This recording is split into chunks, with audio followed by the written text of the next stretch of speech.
The chamber was alive with light.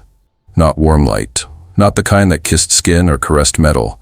It was sterile, shifting, like a creature's eye dilating in response to something it didn't yet understand. Each species present had its own light filter. The Zathri pulsed deep blue through their cranial fins. The Syraxes vibrated with slow pulses of pale violet. Even the Wiltrax's gelatinous forms absorbed and refracted ambient frequencies like breathing mirrors. And then, her. A single human stood in the center of the ringed conference deck, boots tapping against the polished obsidian floor, the sound far too loud for how small she was. A mug of coffee steamed in her left hand.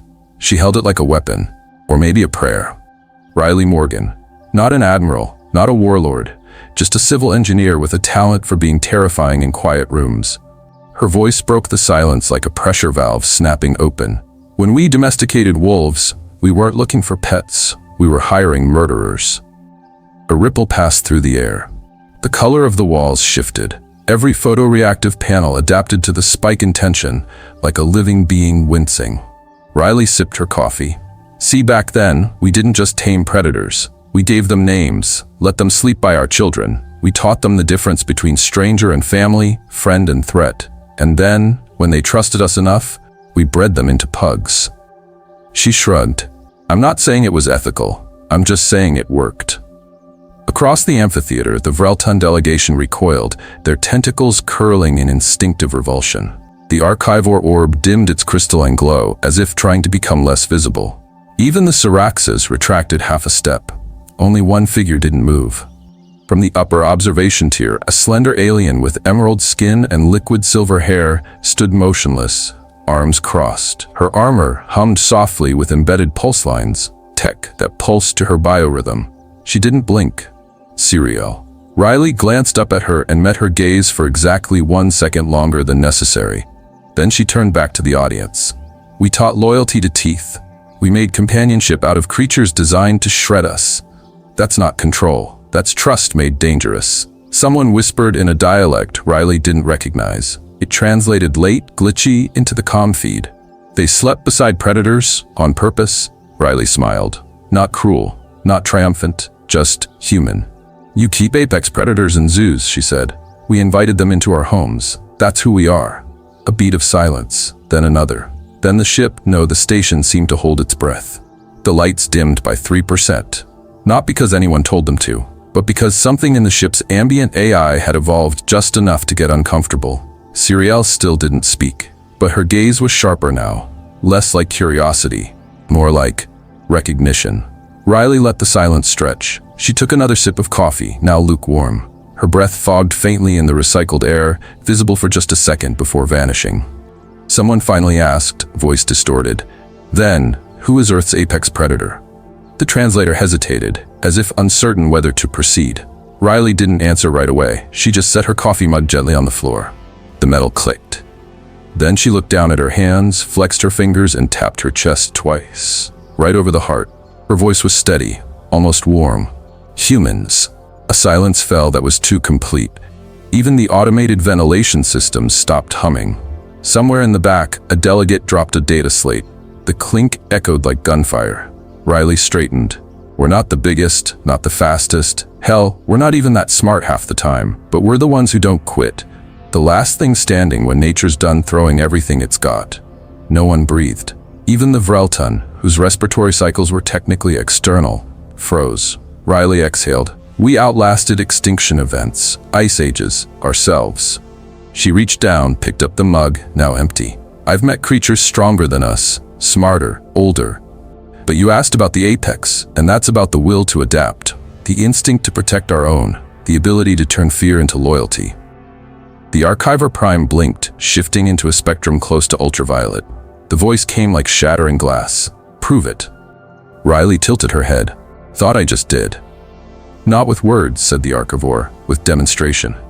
A slow thrum filled the floor beneath her boots. Something waking up, mechanisms aligning. Riley sipped air like coffee. Of course they'd ask for proof. Of course. She turned slightly, just enough to glance up at Serial one last time. Still silent, still watching. But her eyes were no longer clinical. Riley winked and said low enough for only herself to hear, well, guess it's show and tell. Then she smiled the way only a human could, knowing exactly how terrifying kindness can be, and the floor began to open. Silence doesn't linger in space. It presses, thick, metallic, a weight that creeps into joints and clutches at breath. In the grand hall of Accord, it settled like gravity had changed. Riley stood at the heart of it, small, unarmored, unimpressed. The ring of alien delegates loomed above her, stacked in tiers like a jury made of 1,000 evolutionary forks. Some floated, some hissed, some blinked through layers of translucent lids. No one spoke. Not yet. Then, from the third tier, the voice of Reltun Commander Ashvarn vibrated across the space like cracking bone. "Clarify. You stated the apex predator of Earth is your own kind?" Riley tilted her head slightly, mock thoughtful. "Well, I could say cats, but they mostly just let us think we're in charge." A soft, involuntary ripple of incomprehension fluttered across the room. She chuckled, more to herself than them. "But yes," she said, tapping her chest again, fingers splayed. "Humans. All 8 billion of us, give or take a few breakfast mishaps." Another silence, this one sharp. Across the tiered seats, the archivore shimmered in shifting hexagonal pulses, calculating. "You acknowledge your species has no natural armor, no claws, limited regenerative ability, and requires oxygen within narrow margins. You admit this?" Riley nodded. "Guilty. We're squishy, breakable, easily bored, kind of like a biological software update that never quite installed right." A few of the delegates stirred, confused. The archivore paused. Then, "Yet you assert predation supremacy." Riley took a breath. Not deep, measured. "Then we're not the biggest, not the fastest, not even the smartest some days, but we're the ones that don't stop. We fail forward, we burn everything and call it winter prep." She looked around, turning slowly on her heel. "You bury your dead in honor. We study ours for insight. You archive battle techniques. We turn trauma into doctrine. When we get knocked down, we ask which bone broke and how to reinforce it next time."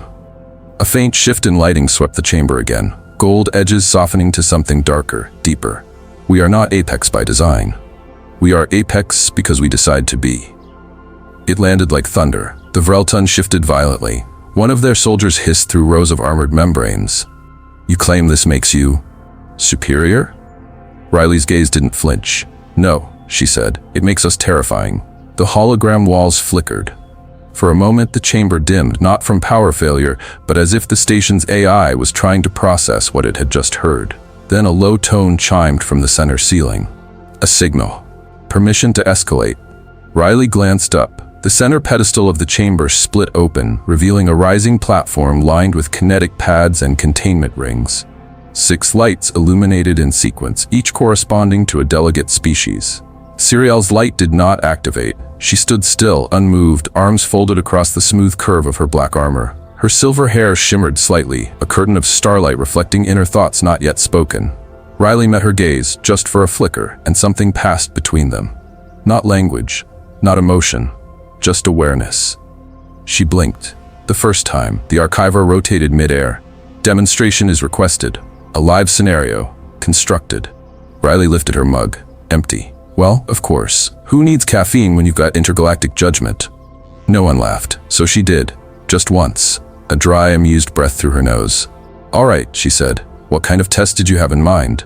The archiver's pulses darkened. "Adaptability, ingenuity, non-linear aggression, displayed under pressure." "So, Tuesday," Riley muttered. A long strip of the floor began to descend, revealing a corridor lined with shifting panels, humming with modular nanotech. Alive, reconfigurable, unpredictably hostile. The Gauntlet. A testing ground once used for military trials across 11 star systems. It had killed 8 test units last cycle. Riley eyed it like she was browsing kitchen tools. From the far edge of the tiered seating, a voice cut through. "Do you consent to this trial, human?" Riley didn't look up. She rolled her wrist, stretching tight muscles. No weapons, no armor, just boots, brains, and a bad attitude. "Yes," she cracked her neck. "Then yeah, I'm in." As the floor panels finalized into the entrance arch, the lights shifted again, from white to deep amber, like the color of sunset reflected off rusted steel. Riley stepped forward. The chamber followed her with eyes, optical sonar, thermal, empathic, every sensor tuned to her heartbeat, which notably hadn't changed. Siriel moved, a single step forward from her platform. "Riley." The voice was soft, unamplified, but the room heard it. Riley paused. "You don't have to prove yourself," Siriel said. Riley half turned, offered a small smile. "I'm not proving, I'm reminding." A pause. Not dramatic, precise. Then she stepped through the arch. The light swallowed her in folds of copper and blue. As the first blast door sealed behind her, a faint hiss filled the room. The sound of a predator entering unknown territory with a heartbeat like iron. Siriel didn't sit back. Her hand remained clenched at her side, fingers twitching slightly. For the first time in 50 cycles, her biosuit registered an anomaly. Her heart had skipped a beat. The blast door sealed behind Riley with a low, hydraulic thump like the heartbeat of some great machine deciding she was now part of it. Outside, the chamber didn't move, but it shifted, subtle things. Breath slowed. Muscles tensed that weren't made of flesh. Then, as if someone had snapped tension with a blade, Siriel stepped back from the edge, armor still gleaming, expression unreadable. She did not sit. Somewhere behind the observation deck, a small table slid into place, placed not by demand but by protocol, diplomatic courtesy, refreshments. On it, nutrient pastes, a mineralized water dispenser, and a small tin box, blue, slightly dented. The Earth emblem printed on its surface had begun to flake. Commander Ashfarn recoiled. "You brought food?" Siriel glanced sideways. She did. The Vreltun bared his ink-slick teeth. "We are in the presence of a predator species undergoing live combat assessment, and you offer us unverified organic matter." Siriel didn't blink. She also built a hydroponic grain stabilizer in 2 hours using ship scrap and a coffee filter. Eat or don't. From a small leather pouch on her hip, Siriel pulled a delicate grab tool, reaching toward the tin. But Riley wasn't there to offer the cookie. The tin had a simple latch. It clicked open. Inside, rows of round golden cookies stacked like little edible shields. Not perfect. Slightly irregular. Homemade. Siriel lifted one gently. Steam had long since faded, but the scent remained. Brown sugar, butter, almond essence, something old and human.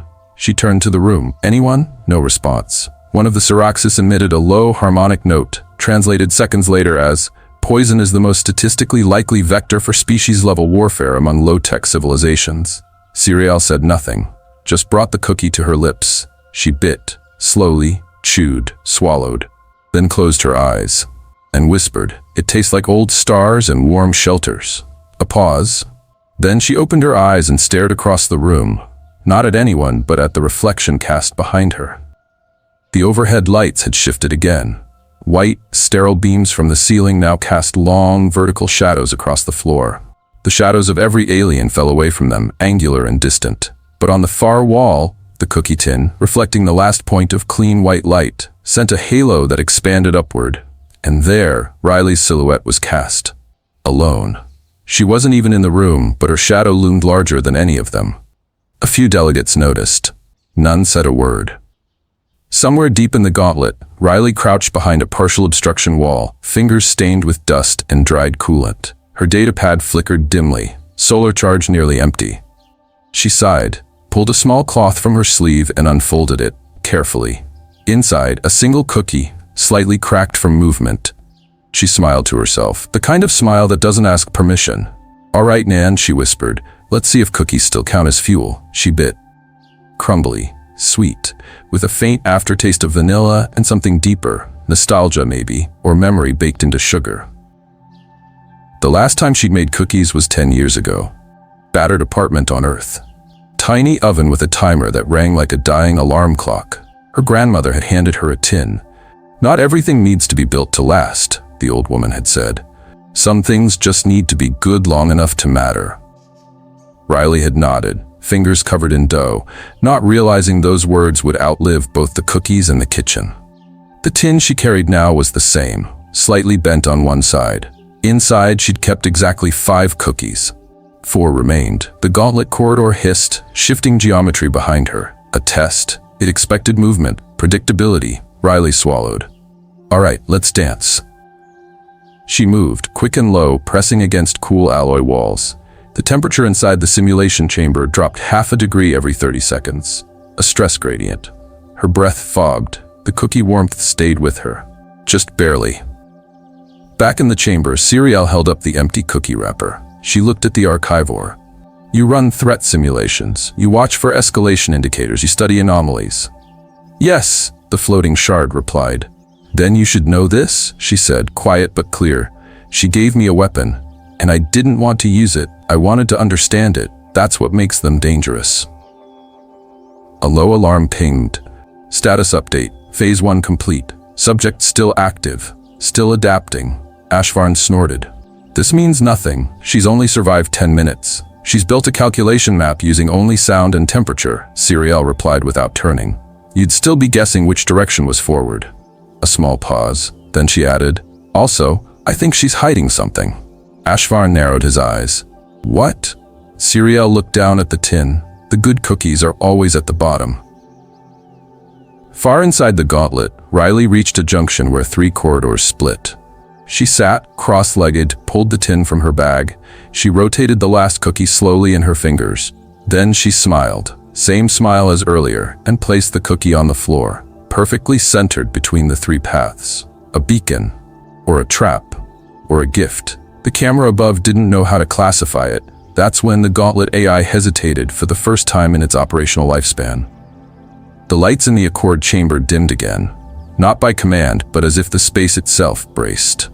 The Gauntlet platform hissed and extended from the chamber floor like a living artery, metal flexing, cables twitching beneath semi-transparent armor plating.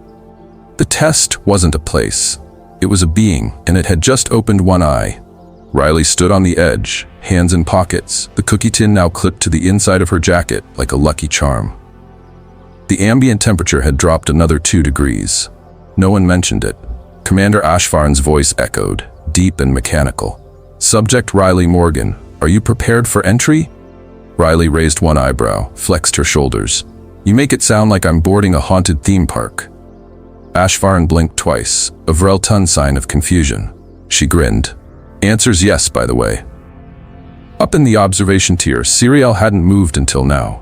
But as the platform realigned and the entrance arch to the gauntlet began to bloom open like a metallic iris, she stepped down. Each stride whispered as her boots contacted the chromed ramp. She didn't descend quickly, but no one stopped her. She reached Riley just before the final gate opened. For a moment, there was nothing between them but the hum of power lines and the breath of an entire chamber trying not to blink. Siriel spoke low, barely audible above the static field around the gate. You don't have to prove yourself. Riley turned, smiled, but not with her mouth. The curve began behind her eyes, the kind of smile you wear for someone who almost understands. I'm not proving, she said. I'm reminding. Siriel's gaze didn't drop, but her pupils contracted slightly. The gauntlet sensors logged a microspike in her biofrequency. Curious. Behind them, the delegates leaned forward. The archivor hovered motionless, recording every word, every muscle twitch. Riley adjusted her collar. Then, without ceremony, she stepped forward alone. The chamber shifted around her. Heartbeat, footstep, metal, thump, clink, thump, clink. Each step of her boots on the gauntlet floor echoed through 1,000 live microphones. The delay between pulse and footfall began to sink. She walked like she belonged. The gauntlet noticed. Riley paused just inside the first corridor. The light overhead flickered from white to a deep, biological red, like a pulse through translucent skin. The walls adjusted, pulling in closer, narrowing, not claustrophobic yet, but suggestive. She exhaled. The air tasted faintly of copper and electric dust. Above her, a thin strip of metal vibrated with low-frequency hum. Not threatening. Not yet. She placed a hand gently against the wall. It was warm. Alive, huh? She muttered. Creepy, but solid craftsmanship. In the control deck, the feed projected her every movement, delayed by only half a second. Siriel watched, arms crossed, lips slightly parted in thought. Ashvarn scoffed beside her. She makes jokes. She makes calculations, Siriel replied. Inside the corridor, Riley kept moving. The gauntlet began its first shift. With a low groan, the floor dropped by half a meter, then angled forward by 10 degrees. No warning, no sound but the quiet click of plates realigning. Riley stumbled once, caught herself and muttered, All right, first date and we're already doing trust falls. Noted. Her hand moved to the pouch inside her jacket, fingers brushing the cool surface of the tin. Not yet. The walls began to breathe, not literally, but the illusion was engineered. Panels expanded and contracted, simulating rhythmic airflow. Inhale, exhale, inhale. And in her ears, barely there, the echo of a heartbeat. Not hers, not the gauntlet's. The test was sinking to her. Siriel leaned forward. She's inside its rhythm already. Ashvarn scoffed again. It's analyzing her, learning how she thinks. That, Siriel said, is what she wants it to do. Riley stopped at a junction. 3 doors, no markings. She took a moment, crouched, pulled a small wire from her left boot, standard insulated fiber. She licked one end, then held it near each door frame. On the second door, the wire twitched slightly. Magnetic field variance. She grinned. Gotcha. Door 3 opened first. She rolled forward as the floor beneath it dropped, narrowly missing a crushing panel that would have flattened her like bad pancake batter. On the viewing screen, the delegates inhaled collectively. Riley stood up, dusted herself off. Told you. Tuesday. The gauntlet hissed, almost offended. Panels snapped shut. Lights above flickered into pale yellow, like early Earth dawn through smog. Riley stepped into the next chamber. A circular room, empty. Too empty. She knew this part, the pause and observe, which meant the next move would be cruel. She walked to the center, sat cross-legged, pulled the cookie tin from her jacket. She opened it slowly, methodically, no rush. Then, from the very bottom, she pulled one cookie, wrapped in soft cloth to protect the shape. She placed it on the metal floor, gently, reverently. Then sat back, said nothing, did nothing, just waited. In the chamber above, the archivor spun slowly. This behavior is illogical, unscripted. Siriel smiled, a tiny curve of lip barely perceptible. No, it's a message. Ashvarn frowned. What kind of message? Siriel didn't answer, but in her mind she replayed the earlier words. I'm not proving, I'm reminding. Riley sat in the empty room, eyes closed, heartbeat slow, the gaunt confused, waiting. Then a door opened, and nothing happened. No trap, no test, only a corridor bathed in warm light. For the first time, the gauntlet hesitated.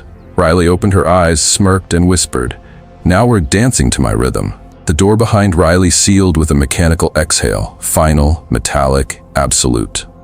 The warmth from the last chamber vanished like breath against vacuum. She stepped forward and felt the difference instantly.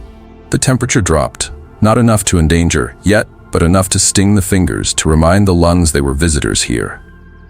The corridor stretched ahead, angles too perfect, surfaces too smooth. No shadows, no signs, just light. Cold cyan lighting pulsing down long hallways, like arteries without a heartbeat. Then it began. A hum, low, steady, mechanical, not a sound meant to be heard but felt, deep in the bones, in the soles of her boots. She stopped walking, knelt, placed both palms flat to the alloy floor, closed her eyes. She let herself listen, not like an engineer, not like a soldier, like a predator. The hum vibrated at uneven intervals, left, then right, then center, one longer than the other, a pattern. Subtle, but definitely there. She opened her eyes and smiled. This maze has a pulse. Back in the observation chamber, the analysts were scrambling. She's not moving randomly, said one Syraxis tactician. Of course not, Siriel murmured. Ashvarn snorted. Let's see how she handles phase 2. Riley moved carefully now, not just to explore, but to map. Every time the hum shifted, she adjusted her steps. Every small vent hiss, every ceiling tremor, every change in air pressure, subtle as breath, told her something. Gravity here wasn't natural. The artificial mass generators in the gauntlet pulsed slightly out of sync the deeper she walked, which meant center of gravity, center of maze. She took a sharp turn left, skipped a path that felt too balanced. Something hissed overhead. She ducked just in time as a ceiling panel collapsed, flat like a blade. Riley exhaled. Nice try. She kept moving. Minutes passed. Or maybe longer. The gauntlet didn't measure time like humans did. No clocks, no cycles, just cold geometry. Eventually, a shallow scrape across her forearm pulled her out of the zone. Metal shaving from a misaligned panel. Thin cut, shallow, bleeding. The blood steamed briefly in the cold air. She winced, not from the wound, but the cold in her fingertips. Her left hand had started to shake. Not adrenaline, just exposure. She leaned against a panel and peeled off her outer jacket. Rolled the sleeve to her elbow. There it was, a jagged scar already there, older, faded. She tore a strip from the inner lining of her jacket, thermal fiber, and wrapped the new cut. As she worked, her lips moved in a whisper, like talking to an old ghost. You're late to the party, Scar. Your brothers beat you here years ago. The camera above zoomed in. Ashvarn scowled. She's injured. Reduce the temperature again. Siriel said nothing, but her hand tightened around the rail. Riley sat for a moment, let her breath come back. Then, she pulled her multi-tool from her boot. It was illegal, technically, but so were humans. She flipped open the grip panel, exposing a tiny circuit harness, removed the primary power cell and a signal coupler. Then she opened her right gauntlet. Inside was her emergency beacon. She didn't need rescue. She needed resistance. With a few flicks of wire and a narrow strip of heat conductor, she began to fuse the parts. The coupling sparked. A soft hum. The new device wasn't pretty. It wasn't even safe. It was a field harmonizer, and with it she could ping the frequency nodes the gauntlet used to reconfigure itself. If she couldn't break the maze, she could suggest. Riley stood, adjusted the wires, and whispered to the metal walls, "Let's negotiate, shall we?" In the chamber above, a hologram flickered. The gauntlet showed an anomaly. Wall sectors reconfiguring ahead of schedule. Ashvarn leaned forward. "She's rewriting your maze," Siriel smirked. "She's not breaking it, she's reshaping it." Riley reached the next corridor. A familiar vibration came through the floor, almost like a welcome, and then a dead end. Perfect wall. No seams, no control panel, nothing. She exhaled, stepped forward, placed the makeshift harmonizer against the wall. A faint click, a ripple. The wall folded open. Behind it, a ladder descending into dark. Riley grinned. "I'm not lost. You're just late." She dropped into the shaft. At the bottom, she landed hard, knees buckling slightly. She sat, let the cold seep in, her breath now visible. She opened her cookie tin again. Inside, one cookie, cracked, crumbling. She didn't eat it. She just held it, looked at it. Then whispered, "We don't break rules." A pause, then louder, "We reshape them." She stood, left the cookie on a pipe beside her, for someone else, maybe, or for the maze itself. If it ever wanted to remember what kindness tasted like. The gauntlet had gone quiet. Not dead, not inert, just listening. Riley slipped down a narrow crawl shaft and found herself in a curved hollow chamber, tucked like a forgotten breath between pressure plates and bulkhead. One side arched overhead like a ribcage, the other sloped low enough that she had to crouch. The walls pulsed faintly, not light, not sound, but something deeper. Mechanical exhale, structural breath. She sat, back against the warm metal, legs pulled up, arms loose. Still, for the first time in hours, the hum didn't press. The maze wasn't shifting, not threatening, just there. A light above her blinked red. Not warning, not alert. It pulsed, slow, steady, patient. Riley leaned her head back and watched it. It blinked again, like a heartbeat, like the maze was breathing with her. She chuckled quietly. "Well, that's new. You watching me, Tin Can?" No reply. "Of course not." Except the light blinked once more. Steady. She reached into her coat, pulled out the cloth-wrapped half-cookie. Cracked during the first fall, the edges now soft from body heat and hours of movement. She held it in her palm a moment, then brought it close and breathed in, sweet, faint, crumbling scent of brown sugar and butter oil, long gone from memory, but somehow sharper in this alien dark. It smelled like earth. No, not earth. Her grandmother's kitchen, tiny apartment. Too many tools for too little counter space. Radio humming news she didn't care about. Windows taped from the outside, because you never knew when riots came back. "She taught me to fix things," Riley whispered, staring at the half-cookie. Her voice barely echoed. The metal around her caught it like a secret. "She taught me to fix things, starting with people." She took a bite, chewed. Not for energy, not for morale, but for memory. The sweetness was faint, almost gone, but she closed her eyes anyway, chewed slow. The cookie disintegrated between her teeth, and somewhere in that quiet moment, her shoulders eased. Not from comfort, but from clarity. In the command deck above, Siriel was still watching. Alone now. The other delegates had stepped away, some bored, some waiting for the next kill protocol to trigger.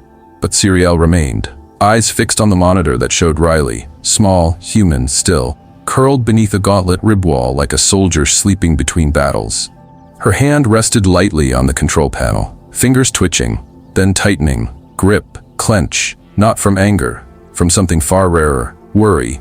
The feed shimmered slightly. She adjusted the angle, zoomed in. Riley, head back, chewing slowly, blinking at the pulsing light like she was watching a lullaby. That's when Siriel noticed. The red light. Not static, not ambient. It pulsed in sync with Riley's breath rate, mimicking her. The gauntlet wasn't hunting, it was watching. Siriel whispered aloud without realizing, "You're not just walking the maze." Her voice caught tight. "You're changing it." Inside the hollow, Riley leaned forward. She pulled out the last fragment of the cookie. Not enough to eat, just a crumb, a corner, a memory of shape. She stared at it in her palm, then carefully set it down on the floor beside her. Left it there. No message, no reason, just a trace. Then she stood. Bones creaked, muscles barked protest. But her boots hit the metal with that same quiet rhythm. Thump, click, flick, heartbeat. The red light blinked once more, then faded. Not out, just inward, as if it had memorized her. In the control chamber, Siriel exhaled. Her eyes burned, not tears, just pressure. An overload of signals the mind couldn't quite name. Riley Morgan was not a warrior, not a tactician, not a threat. And yet, she had just taught the most advanced biomechanical AI system in the galaxy to listen. Not to orders, but to grief, to warmth, to memory carried in the shape of a half-eaten cookie. Siriel didn't speak again, but her hand stayed clenched. And somewhere behind her breastplate, her own heart skipped a beat, just once, out of rhythm. The chamber was wrong, too open, too still, too inviting. Riley had been in war zones that whispered like this before. The kind of quiet that wanted you to relax, just long enough to get clever about how it killed you. She dropped low, scanned the space. Ceiling, 12 meters, hexagonal panels. One flickered, likely a modular hinge.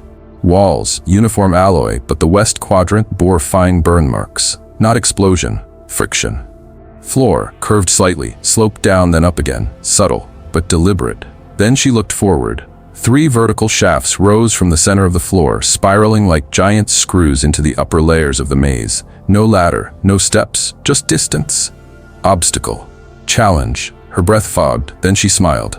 "All right, Tin Can," she said softly. "Let's talk ballistics." Back in the command chamber, one of the observing delegates, a Krith tactician, snorted. "She's trapped." Ashvarn crossed his arms. "She's stalled." Siriel said nothing, but her eyes narrowed. She had seen that look on Riley's face before. It meant building.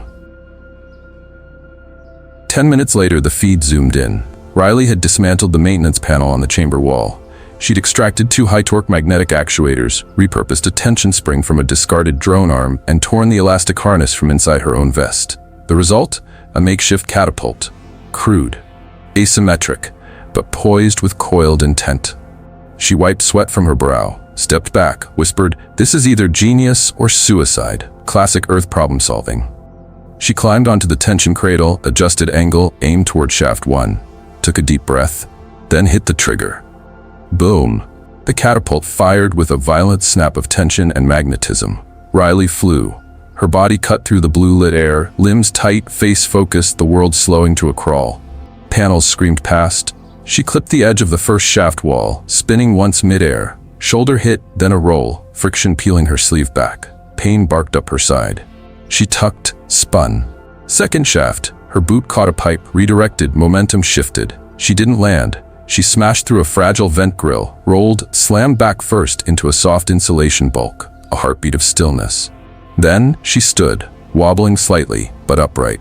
In the observation deck, Siriel stood, hard. A few delegates turned to look. She didn't notice. Her voice low but clear, "That's not survival." Her eyes stayed on the screen. "That's art." Riley staggered to a support strut, catching her breath. Chest heaving, lips cracked from wind shear. Her hair, what was left unbraided, spiked with static. She laughed. Once, then louder. "God, I missed this." She looked up the final shaft. 1 level left. The catapult was destroyed. Didn't matter.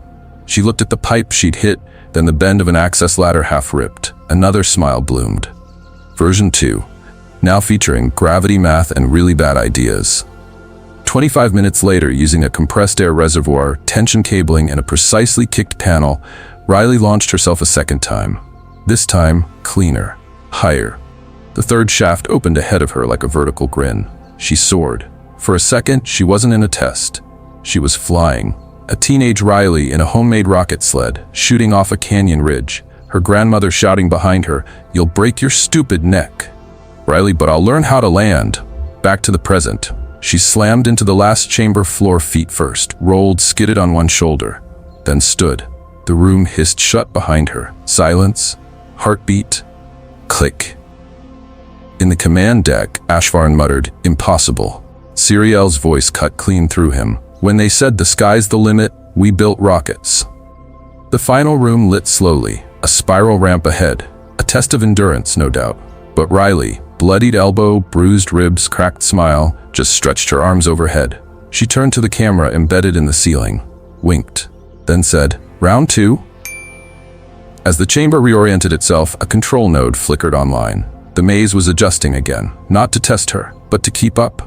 Somewhere beneath the alloy skin of the gauntlet, the system tagged Riley's path as non-linear. Rewrote a section's behavior code. For the first time in centuries of operation, the gauntlet adapted to her, not the other way around. The door slid open with a whisper, and the smell hit her first. Cold ozone, scorched ceramic, and something oddly sterile, like a hospital that had never hosted life. The strategic conclave chamber. Riley stepped in. The room was circular, lit from below by a honeycomb grid of embedded lights. The walls rose like vertebrae, segments shifting subtly with each breath of the station.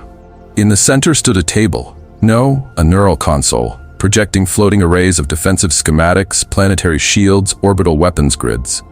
She whistled low. Either this is a war room or the galaxy's most passive-aggressive chessboard. No one laughed. 12 alien tacticians stood along the edges, robes fluttering despite no wind.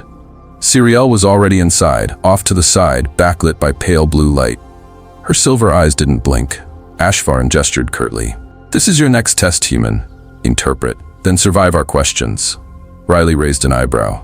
"You mean like a pop quiz on galactic genocide?" Ashvarn didn't answer. She stepped to the console. She scanned it once, eyes darting from node to node, familiarizing with the alien logic. Hexagonal sectoring, modular shield phases, 6-3 energy redistribution cycles. Then she frowned. And again. Then she sighed.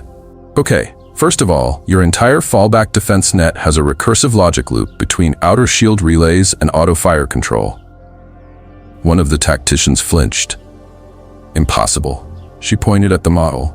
"Here. If your outer shield degrades by more than 42%, the core system diverts all firepower to recharge, leaving your eastern hemisphere blind for 8 seconds. Another voice hissed, "She's bluffing." Riley flicked her wrist. The console responded, opening a logic trace. Lines of data flowed, white then red. 8.2 seconds, she corrected.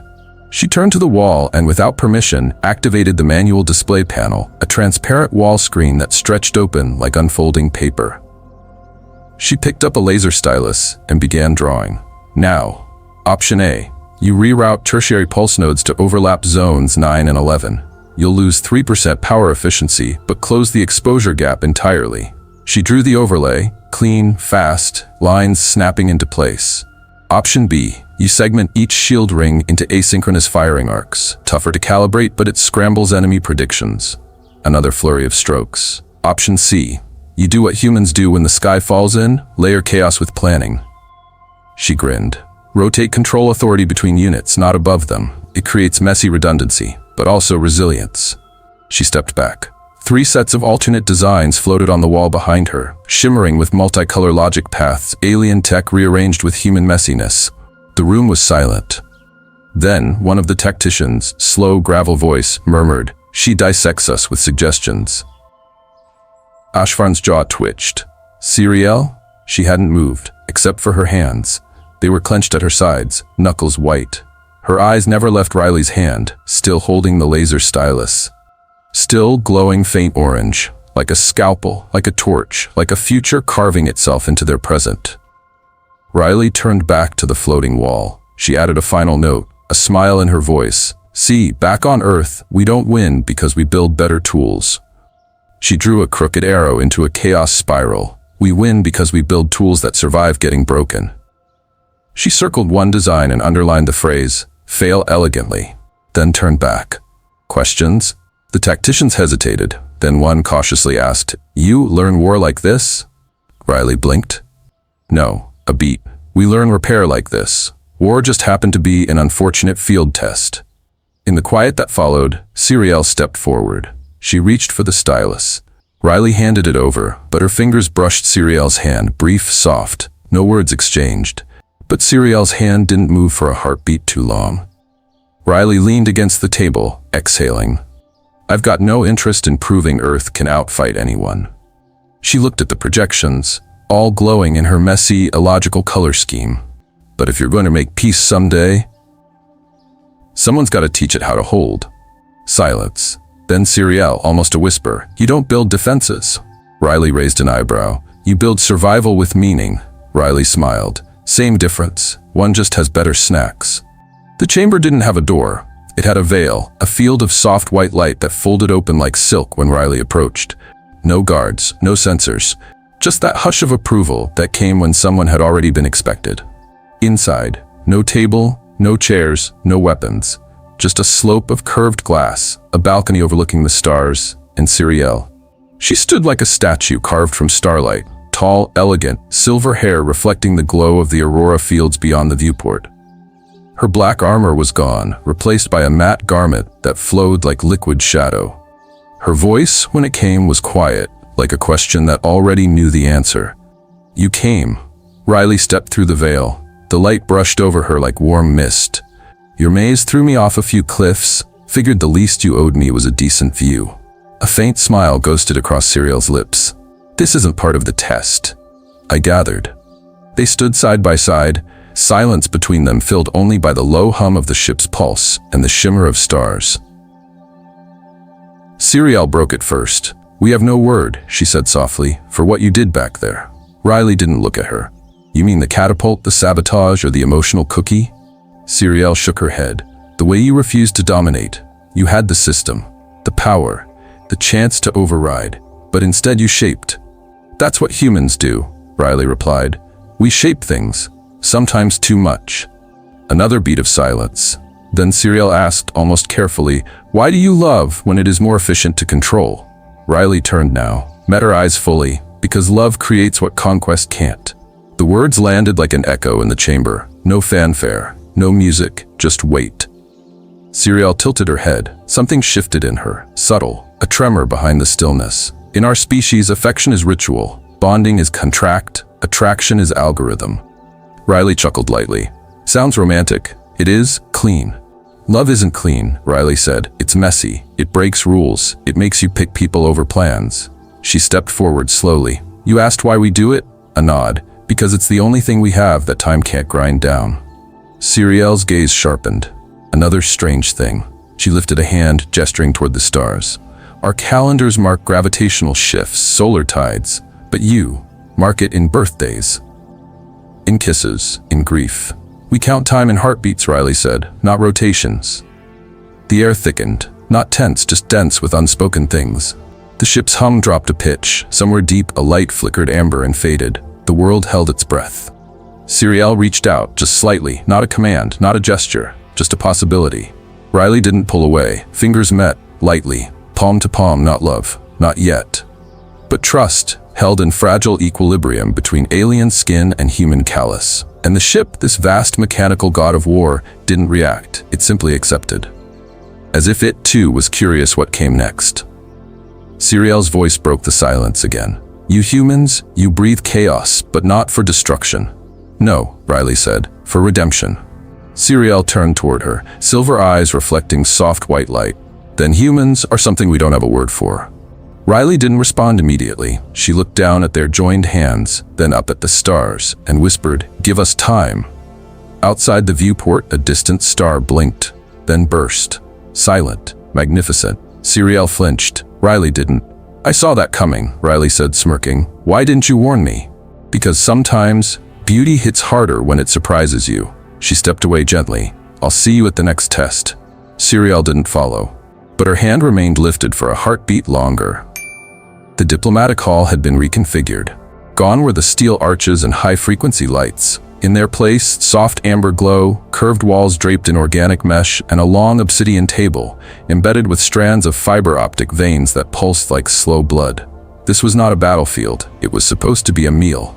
And yet, Riley sat surrounded by warlords, technocrats, envoys, and power brokers of over 20 species. Some wore armor. Others wore robes that shimmered like oil. Most carried the weight of hunger behind polished eyes. The first course arrived, silver trays, nutrient tubes, stacked artfully, flavorless, efficient, sterile. Riley blinked. "This is food?" Siriel, beside her now, leaned in with a dry smile. It sustains. It depresses. She reached into her jacket and pulled something unexpected. A mason jar of soil. The gesture halted 3 conversations. Then she set it on the table with care, followed by a packet of seeds. The silence thickened. "What is that?" one delegate asked. Riley unscrewed the lid, tilted the jar slightly, letting the scent drift. Warm earth, faint loam, a whisper of rain that had never fallen here. "This," she said, "is the beginning of a forest." Another alien squinted. "That's dirt." "No," Riley corrected, "that's memory." She stood up, drawing all eyes, works, and pulled a portable holograph rod from her belt. She clicked it once. Above the table, a 3D map unfolded. Circular crop rotations, terrace farming, soil rehabilitation loops. "Earth used to strip its land bare," she said, pacing slowly. "We thought maximum yield was wisdom, then the dust came, then the famine, and then we learned." She tapped the rod. The image shifted, lush, layered farms blooming where deserts once stood. "We learned how to listen to dirt." An agricultural envoy with pale green skin leaned forward. "You rotated crops?" "Yes." "You waited seasons?" Riley nodded. "And we composted, recycled, we even planted weeds." Another voice, acidic. "I thought your kind conquered planets." "We do," she admitted. "But the ones we love, we heal them." Someone laughed bitterly. "Your people heal by planting? Better than burning." Siriel, watching her closely, asked softly, "You brought seeds into a war council?" "I brought a future," Riley answered. The green-skinned envoy trembled now. Her fingers clenched around her synthetic utensil. Then, unexpectedly, she began to cry. Quiet, aching sobs, no flourish, just release. "We've killed our food," she whispered, "by worshipping efficiency." No one spoke. Even the warlords stayed still. The nutrient cubes on the table suddenly looked obscene. Riley stepped forward and set a seed beside the envoy. "Plant it, not because it's fast, not because it obeys, but because it remembers how to grow." Siriel rose slowly beside her, no fanfare, just one hand, placed gently on Riley's shoulder. "You feed more than stomachs," she said, and in that moment, no one disagreed. The room shifted, not physically, but spiritually. Power was no longer in the metal of ships, but in the fragile shell of a seed. Riley turned to Siriel, and, for the first time, Siriel opened her arms. Not formally, not diplomatically, but as a being who had just remembered what warmth was. Riley stepped into the embrace. Not a warrior, not a diplomat, just a gardener from a dying world. And the seed sat glowing faintly on the obsidian table. A whisper, a promise, a blueprint for something better than conquest. The high atrium hadn't convened like this in over a century. 12 chairs, 12 species, 12 powers, and now a 13th chair. Unoccupied, but not for long. The chamber was domed, silver-veined, its floor a spiraling obsidian mirror that reflected not light, but decisions. Above, the galactic map rotated, systems glinting like cold blood cells under glass. Siriel entered first. Her armor was back, not to fight, but to remind. Riley followed, wearing Earth-standard fabric, coffee in hand, hair in tactical disarray. Calm, grounded, smirking just enough to be unsettling. Ashvarn's voice struck like frost. "We are not here to flatter anomalies." "No," said a Varn diplomat, slow and precise. "We are here to decide, do we align with Earth or contain it?" A pause. Then a second voice, cooler, clipped, "Or eliminate it." That came from behind the walls. Shadowed observation bay. Military figures not listed on the official invite. Siriel stiffened. Riley sipped her coffee. "Oh, good," she murmured. "It's a should we kill the monkey day." The table activated. Strategic projections bloomed. Human expansion rates, conflict timelines, psychological unpredictability markers. Earth's history spun in brutal red. Wars, revolutions, machine learning gone rogue, nuclear loops almost executed. One delegate hissed, "Your kind is born from fire." "Yeah," Riley said, setting her mug down. "And what did yours evolve from? Hugs?" Silence. Ashvarn leaned in. "You want us to trust you, yet every act of progress you've made could double as a weapon." Riley nodded. "Exactly." "What?" She stood slowly, picked up the laser stylus again.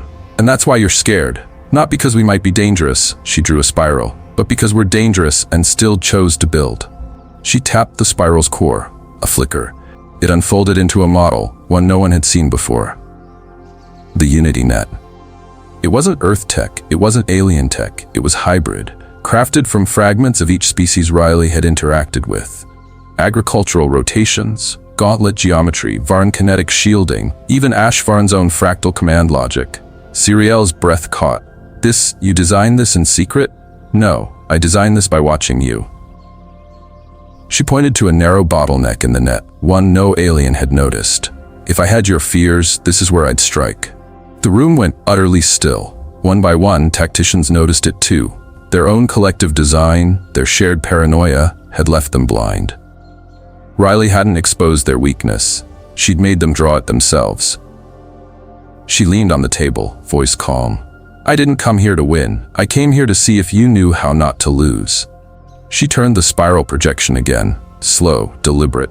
"And you don't lose by fighting harder. You lose by assuming survival only comes through control." A voice from the shadows snarled, "You presume too much." Riley looked up, sharp. "Cool. No, I calculate. That's what engineers do." She pointed at her chair.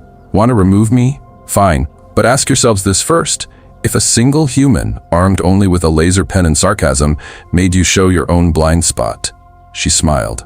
"What happens when there's a million of us in the room?" The silence was thick with realization. Not one member of the council looked at Riley. They looked inward and found cracks. Siriel's voice finally broke the air, soft but iron. She came here alone, no fleet, no weapons, just thought. She stepped forward, stood beside Riley, and in thought, "You've already lost." Riley turned to her, whispered with a crooked grin, "Careful, you're starting to sound like me." Siriel replied without missing a beat, "I blame the cookies."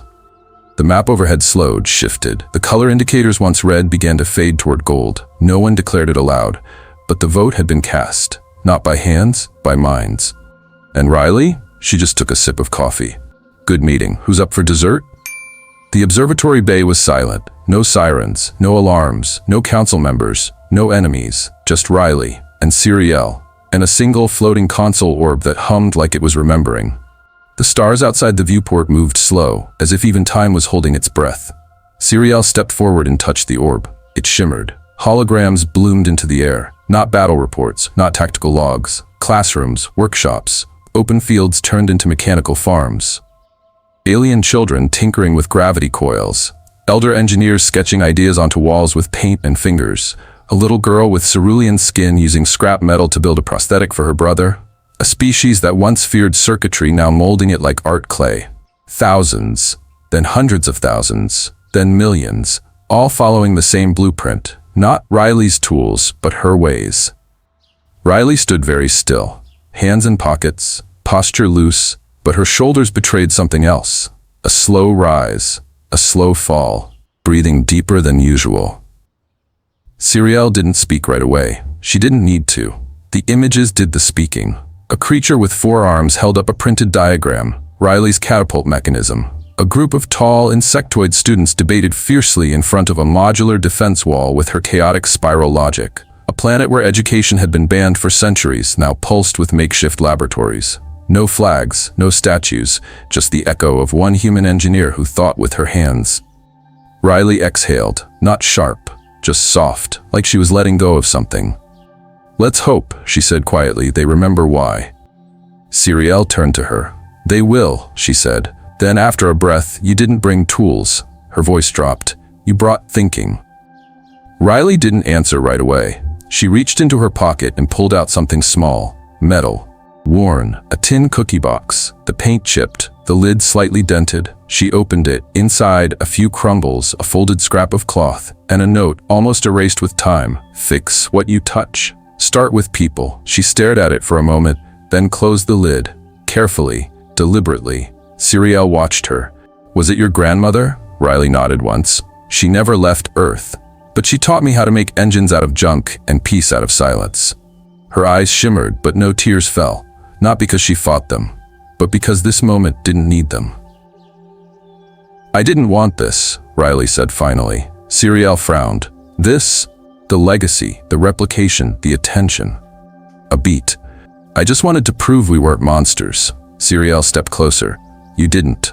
Riley blinked. "You reminded them they weren't either." They stood in silence. Just them. The stars, the distant glow of learning, and the memory of something old, stubborn, human, folded in a cookie box now shut tight in her hands. The broadcast tower rose like a spine into the upper atmosphere, its antenna humming a low, warm frequency, not of warning but invitation. Every signal relay from orbit to core pulsed once, then carried the message outward unencrypted. Homo sapiens is not a threat, they are a direction. The word spiraled into subspace, translated a billion ways, heard on worlds where Earth was still a rumor, a ghost, a cautionary myth. But now, a pattern. On the launch deck, steam hissed. The transport ship stood idle, engines warming with a low rhythm like a waiting heartbeat. Riley approached it alone, no guards, no escort, just a duffel bag, a coffee mug, and the half-smile of someone who'd rewired a galaxy by accident. Behind her, Siriel stood still, not in command, just watching, not blinking. "You don't have to go," Siriel said. Riley turned back. "I don't, but I want to." A pause. "Besides, you've got work to do." Siriel raised an eyebrow. "I do?" Riley tossed a small drive to her. Siriel caught it. Every dumb blueprint I ever sketched, every messy logic gate, every lunch napkin sketch, even the failed ones. Especially those. Siriel held the drive as if it weighed more than stars. "This is your legacy?" "No," Riley said. "That's just me. What you do with it, that'll be yours." Far away, across parsecs, a red desert world flickered into view through Relay Hollow, planet Kureth. Months ago, they'd nearly fired a gravity weapon at Earth. Now, children were painting lesson diagrams on cave walls. Elders passed down broken tools for repair instead of ritual. Classrooms were being built from ruins, not glass, and on a blackboard drawn in chalk, spiral logic. Human-style catapult schema. One word, why, not how. Back on the deck, Riley took one last sip from her mug. The coffee was cold, didn't matter. She closed her eyes, breathed it in. Bitterness, steel, memory. Siriel stepped closer, voice lower. "Why do you still drink that stuff?" Riley grinned. "Because it reminds me that something burned can still be warm." The wind shifted. A breeze swept over the platform, catching the rising steam from the mug in Siriel's hand. She lifted it, watched the thin tendril curl up. It danced, not straight, not perfect, but beautiful in its defiance. The sun caught the edge of the cup, light refracting. In that glow, her eyes flickered. A flame reflected. Riley stepped into the ship. The door hissed closed behind her. No goodbyes, just trust. The engine kicked, low hum rising, then light. The ship rose, dust swirling, steam bending around its silhouette. Siriel didn't move. She kept the mug close. Steam kissed her face. And for a moment, she did something her species hadn't done for thousands of years. She smiled. Softly. The flame in her eyes did not dim, only shimmered. Then, fade to black. If this story moved you, blending sci-fi, humanity, and action, there's more waiting among the stars. Subscribe to Sci-Fi Sky for tales where minds spark change and heart rewrites fate.